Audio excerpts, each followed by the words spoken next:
আসসালামু আলাইকুম। আজকের এপিসোডে আমরা জানতে চলেছি কিছু জেনে থাকা অজানা যা আমরা জানার পরেও তা নিয়ে চিন্তা করি না। ভূমিকা না নিয়েই শুরু করি। ভাই, বাংলাদেশে প্রতি বছর কত পুরুষ বা ছেলে শিক্ষার্থী বেকার হচ্ছে? মানে কোনো চাকরি নেই, অসহায়। উত্তর: কিছু তথ্য। বাংলাদেশে বয়স 15-29 বছরের যুব শ্রমবাজারে আনুমানিক 26.76 মিলিয়ন যুব রয়েছে। The business standard. ওই 15-29 বছর বয়সী যুবদের প্রায় 7.2% বেকার, অর্থাৎ প্রায় 1.5 মিলিয়ন যুব মানুষের কাজ নেই, কিন্তু তারা কাজ খুঁজছে। The business standard. এই বেকার যুবদের মধ্যে পুরুষদের বেকারত্বের হার মেয়েদের তুলনায় একটু বেশি। শহরে পুরুষ যুব বেকার 29.93%, গ্রামে 9.8%। The business standard. আরেকটি দিক, যারা neither in education, employment or training, অর্থাৎ পড়াশোনা করছে না, কাজ করছে না, কোনো প্রশিক্ষণও নিচ্ছে না, এই ইনঅ্যাক্টিভ যুবদের সংখ্যা প্রায় 12.9 মিলিয়ন। এবং এসব যুবদের মধ্যে পুরুষদের অংশ 29.59%। ভাবছেন এসব কি, আর এইগুলো জানলে কি আর হবে? দারুণ ভাই।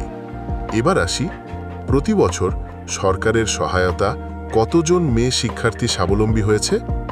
উত্তর: কিছু পাওয়া data. Female students stipend programme, girls education সরকারি স্টাইপেন্ড বা ভাতা পায় Business Insider Bangladesh.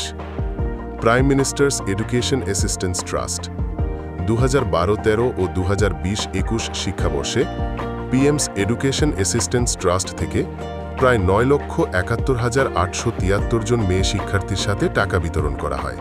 Dhaka Tribune. সরকারি চাকরিতে মেয়েদের অংশ। বাংলাদেশে সরকারি কর্মচারীদের প্রায় 29% হলেন নারী। The daily star. উদাহরণস্বরূপ 2022-23 সালে প্রায় 1,04,09,139, অর্থাৎ মোট সরকারি কর্মী, এর মধ্যে 4,09,139 নারী কর্মী ছিলেন। The financial express. ব্যাংক খাতে মেয়েদের চাকরি। ব্যাংকিং সেক্টরে নারী কর্মীর সংখ্যা বৃদ্ধি পাচ্ছে। জুলাই-ডিসেম্বর 2024-এ নারী কর্মীর সংখ্যা ছিল 37,639 জন, যা প্রায় 17.6% ব্যাংকের মোট কর্মীর মধ্যে। The business standard. মেয়েদের মোট শ্রমবাজারে অংশগ্রহণ। সামগ্রিকভাবে বাংলাদেশে মোট শ্রমবাজারে 25.44 মিলিয়ন নারী রয়েছেন। পুরুষ বেকারত্ব। বাংলাদেশে বর্তমানে 12-13 মিলিয়ন পুরুষ যুব বেকার, যারা কাজ খুঁজছে বা কাজ করতে পারছে না। বিশেষ করে 15-29 বছর বয়সী গ্রুপে পুরুষদের বেকারত্বের হার মেয়েদের তুলনায় বেশি। নারীর কর্মসংস্থান। স্বাবলম্বী নারী। 24-25 মিলিয়ন নারী শ্রমশক্তিতে যুক্ত, অর্থাৎ কোনো না কোনোভাবে আয় করছে। সরকারি চাকরি, ব্যবসা, ক্ষুদ্র উদ্যোগ বা কৃষিকাজে। মেয়েদের কর্মসংস্থান বাড়ার প্রধান কারণ: মেয়েদের শিক্ষায় সরকারি সহায়তা, স্টাইপেন্ড, ফ্রি শিক্ষা। তৈরি পোশাক শিল্প, আরএমজি একাই প্রায় 4 মিলিয়নের বেশি নারী কাজ করছে। এনজিও ও ছোট ব্যবসা উদ্যোগে নারীর অংশগ্রহণ। স্বাস্থ্য, শিক্ষা, ব্যাংক ও বেসরকারি প্রতিষ্ঠানগুলোতে নারীর উপস্থিতি বৃদ্ধি। কর্মরত নারী 25 মিলিয়ন। এর মধ্যে প্রায় 10 মিলিয়ন নারী আসলেই কাজের প্রয়োজন পরিবার চালাতে বা বাবা মা, স্বামী সন্তানের দায়িত্ব নিতে। কিন্তু বাকি 15 মিলিয়ন নারী মূলত পারিবারিক চাপ বা সামাজিক কারণে নয়, বরং সুযোগ থাকায়, ফ্যাশন বা সমাজের ধারা বা ব্যক্তিগত স্বাধীনতার জন্য চাকরি করছেন। বেকার পুরুষ 12-13 মিলিয়ন। এদের অনেকেই পরিবার চালানোর প্রধান দায়িত্বে থাকে, কিন্তু চাকরির সুযোগ না থাকায় কষ্ট পাচ্ছে। ফলাফল: অনেক পরিবারে স্বামী স্ত্রীর মধ্যে দায়িত্ব ভাগাভাগি নিয়ে দ্বন্দ্ব তৈরি হয়। অনেক সংসারে স্বামী বেকার অথচ স্ত্রী কাজ করছে। আত্মসম্মান বোধে আঘাত লাগে, অসন্তোষ, ঝগড়া, বিবাহ বিচ্ছেদ পর্যন্ত চলে যায়। সমস্যা কোথায়? সরকারি প্রণোদনা ও প্রকল্পে নারীদের জন্য দ্বিগুণ সুযোগ রাখা হয়।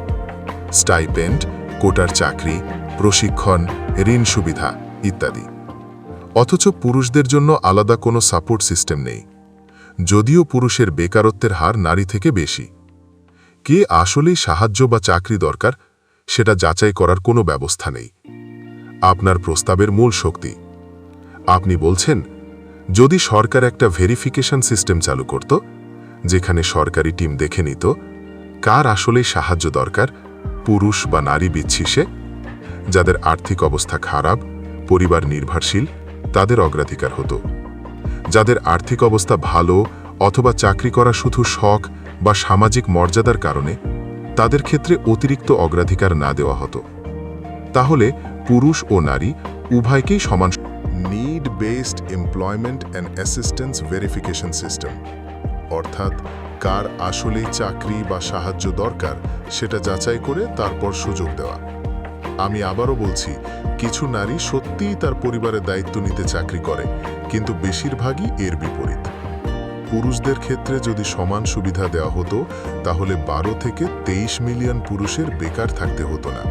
আমার এই ভিডিওতে বলা প্রত্যেকটা লাইন রিসার্চ করার পরে লেখা। আশা করি সবাই বুঝতে পেরেছেন। আজ এ পর্যন্তই। আল্লাহ হাফেজ।